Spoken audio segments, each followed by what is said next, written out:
বাপ, ও বাপ, আমার জন্য একটু ওষুধ এনে দে না বাপ। আমার শরীর খুব খারাপ করছে, আমি আর থাকতে পারছি না বাপ। মা, ও মা, কি হয়েছে তোমার? বাপ, আমাকে ওষুধ দে বাপ।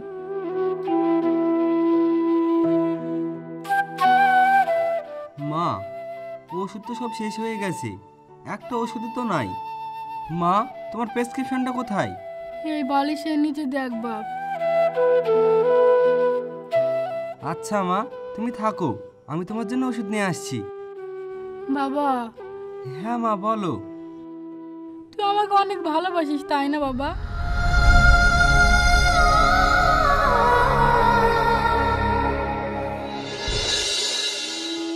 কাছে তো সামান্য এই কটাই টাকা আছে, এই সামান্য টাকা দিয়ে মায়ের ওষুধ কিভাবে কিনবো? ঠিক একটা না একটা ব্যবস্থা হয়ে যাবে।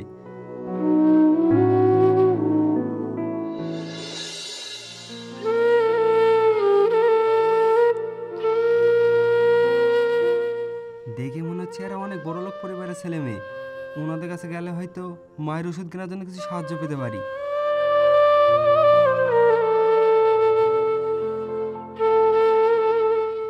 বোন, একটা কথা বলতাম। হ্যাঁ বল। আমার কিছু টাকার দরকার, বাড়িতে বৃদ্ধ মা খুব অসুস্থ, তার জন্য ওষুধ কিনতে হবে। চল আজ একেই মুরগি বানাই। মুরগি বানানোর জন্য এই ছেলেটা একদমই পারফেক্ট। ওকে, কত টাকা হলে তোর আজকে সব চাহিদা মিটে যাবে? বোন, আমার মা খুব অসুস্থ, শুধু আমার মায়ের ওষুধের টাকাটা দিলেই চলবে। তাছাড়া আমার আর কিচ্ছু চাই না বোন, দয়া করে এইটুকু উপকার করলেই হবে। আমি খুব অসহায়, ছোটবেলা থেকেই আমার বাবা নেই। ঠিক আছে, টাকা দেব, বাট টাকা তো আর এমনি এমনি দেব না, তার জন্য তোকে একটা কাজ করতে হবে। কি কাজ বোন? আমরা যা করতে বলবো তা করতে পারবি? আপনারা যে কাজ বলবেন আমি সেই কাজই করব, কিন্তু যেভাবেই হোক মায়ের জন্য ওষুধ নিয়ে যেতেই হবে, না হলে আমি আমার মাকে বাঁচাতে পারবো না। আমাকে কি করতে হবে বলেন? আচ্ছা ওয়েট, এই নে 10 টাকা। ওই যে সামনের দোকানটা দেখতে পাচ্ছিস, ওখান থেকে আমাদের জন্য 3টে সিগারেট নিয়ে আসবি।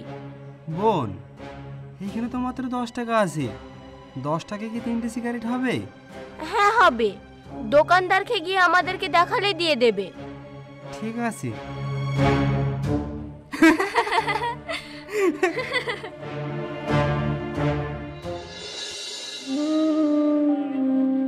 হেলেন আপনাদের সিগারেট।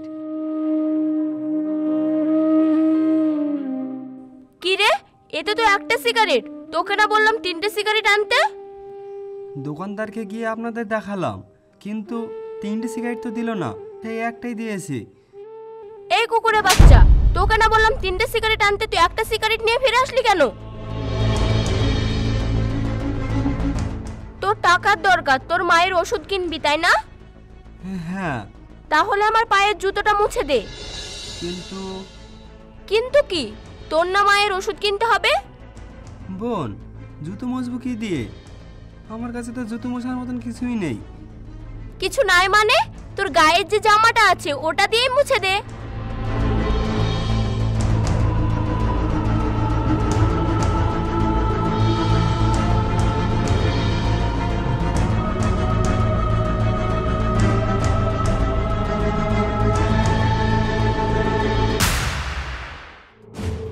তোকে আমি আমার জুতো মুছতে বলেছি, তুই আমার পায়ে টাচ করলি কেন?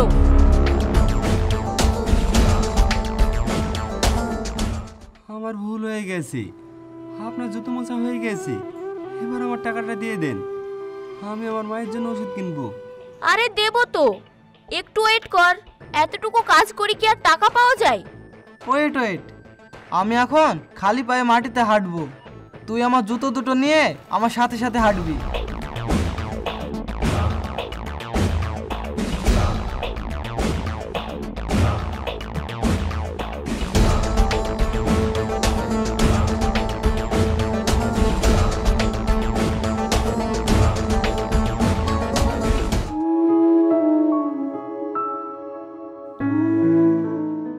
আর হ্যাঁ, তুই যদি কোনো আপত্তি করিস তাহলে তুই আর তোর মায়ের জন্য ওষুধ কেনার টাকা পাবি না।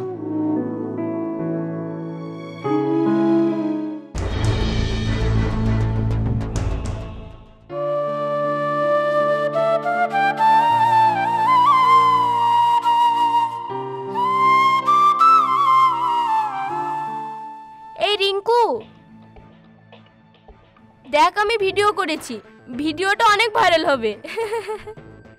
তাই নাকি? এই শোন, জুতোটা ওখানে রাখ, ওখানে রেখে এখান থেকে চলে যা। কিন্তু বোন, আপনি তো বলেছিলেন যে আপনি আমাকে টাকা দেবেন আমার মায়ের ওষুধ কেনার জন্য। কি দেবেন না? এই ছোট লোকের বাচ্চা, তো সাহস কত? টাকা রোজগার করা লাগে, ফ্রিতে কেউ টাকা দেয় না, পারলে টাকা রোজগার করে নেগা।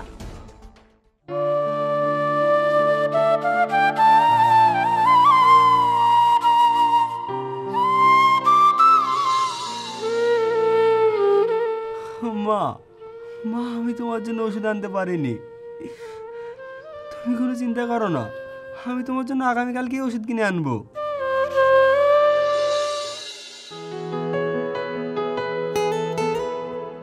কি রে, এত জরুরিভাবে ডাকলি যে?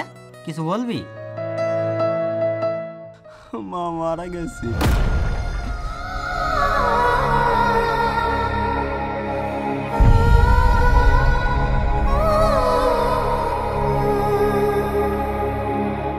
হঠাৎ কি হয়েছিল?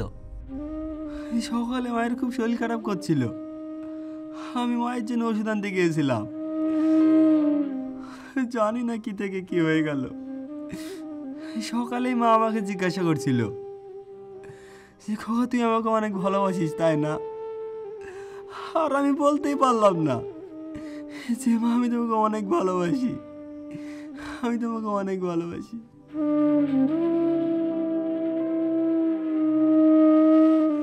মা আমি তোমাকে মেরে ফেললাম।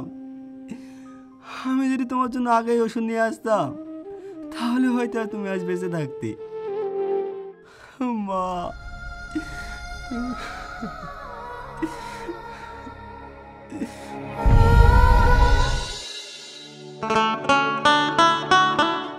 কি রে, একা একা এখানে বসে কি ভাবছিস?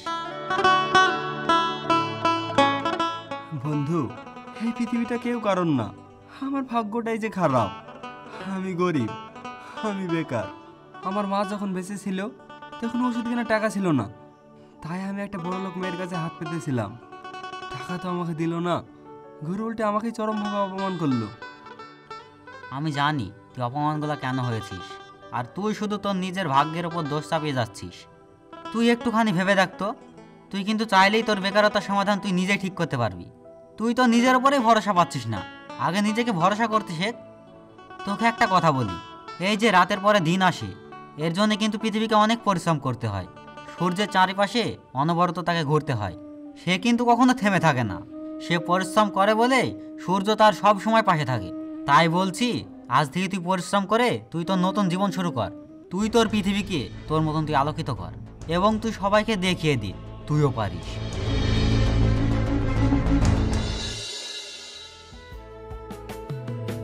আর কত কষ্ট সহিব রে দুনিয়া, পেট ভরে খাই না, ঘর নাই আশ্রয়া, মাটির বিছানা ছেঁড়া কাঁথা বুকে, রোজকার জীবন চলে শুধু ধুকে।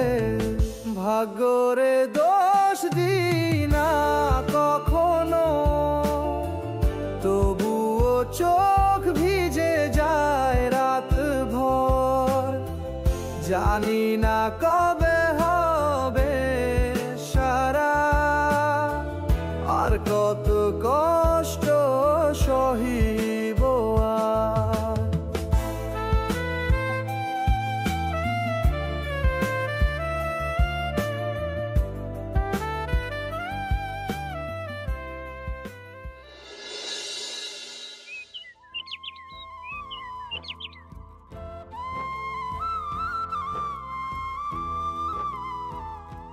আপনার সাথে আমি দীর্ঘদিন ধরে বিজনেস করছি, ভাবছি আপনার একটা কথা বলবো। যদি আপনি কিছু মনে না করেন তাহলে আমি আপনাকে কথাটা বলতাম। জি বলুন। মানে আপনি তো এখনো বিয়ে করেননি? না, কিন্তু ভাবছি কিছুদিনের মধ্যেই করে ফেলবো। আমার একটা মেয়ে আছে, সবেমাত্র গ্র্যাজুয়েশন পাশ করেছে। আপনি আমার একজন অত্যন্ত প্রিয় মানুষ। ভাবছিলাম আপনার যদি একটু সময় হয় তাহলে ওর সাথে আপনার একটু দেখা করিয়ে দিতাম। বাট আমার খুব সময়ের অভাব। আর আপনি তো জানেন নাজিরপুরে আমার নতুন প্রজেক্টের কাজ চলছে। ও হ্যাঁ, আমি তো ভুলেই গিয়েছিলাম, আপনার বাড়ি তো নাজিরপুরের পাশে। আপনি এক কাজ করুন, আপনার মেয়েকে কালকে আমার সাইডে আসতে বলুন। আচ্ছা ঠিক আছে। হ্যালো, এই তো আমি চলে এসেছি। কই দেখতে পাচ্ছি না তো। এই তো তোমার পেছনে, গাড়ির দিকে তাকাও, আমি তোমার জন্য গাড়ি ভেতরে অপেক্ষা করছি। আচ্ছা, আমি আসছি।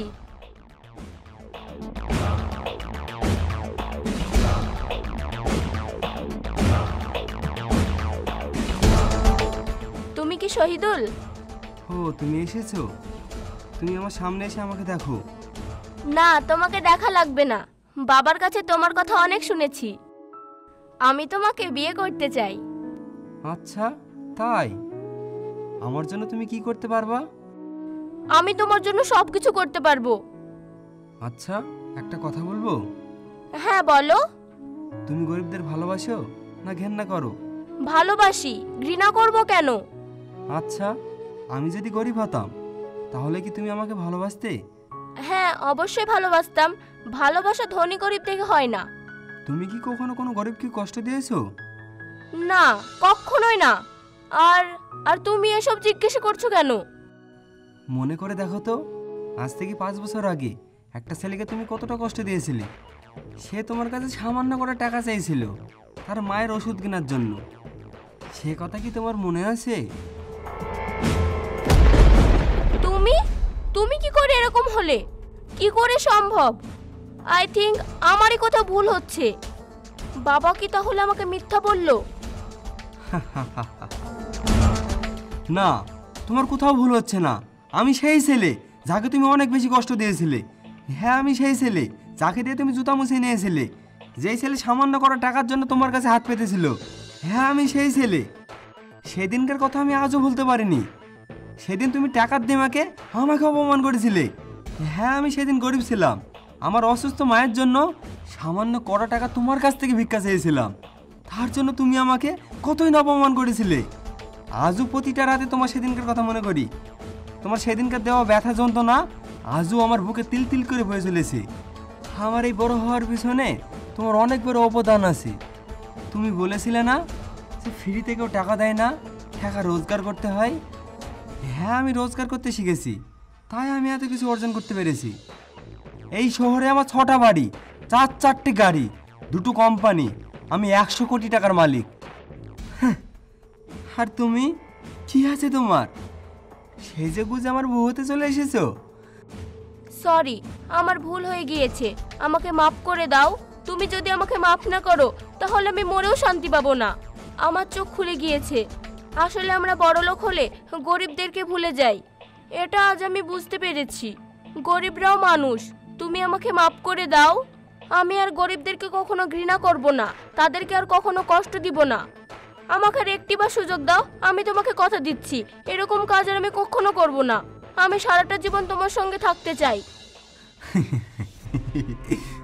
সেদিন আমি গরিব ছিলাম বলে তোমার বন্ধু জুতো আমাকে ধরিয়ে দিয়ে সেদিন তুমি আমার ভিডিও বানিয়েছিলে। আর আজ আমি বড়লোক হয়েছি বলে আমাকে বিয়ে করে আমার সাথে সংসার করার স্বপ্ন দেখছো। আমার বাবা অনেক আশা করে তোমার কাছে পাঠিয়েছে, প্লিজ আমার বাবার আশাটা ভেঙে দিও না। তোমার বাবার স্বপ্ন পূরণ করতে হলে আমার মৃত মাকে তোমাকে ফিরিয়ে এনে দিতে হবে। পারবে? না পারবে না। আর আমি যদি আগে জানতাম তুমি আকাশ আঙ্কেলের মেয়ে তাহলে এখানে আমি কোনোদিনই আসতাম না। তুমি তোমার স্ট্যাটাস নিয়ে পড়ে থেকো, তোমার স্ট্যাটাস আলাদা আর আমার স্ট্যাটাস পুরোটাই আলাদা। সো গুড বাই, ভালো থেকো।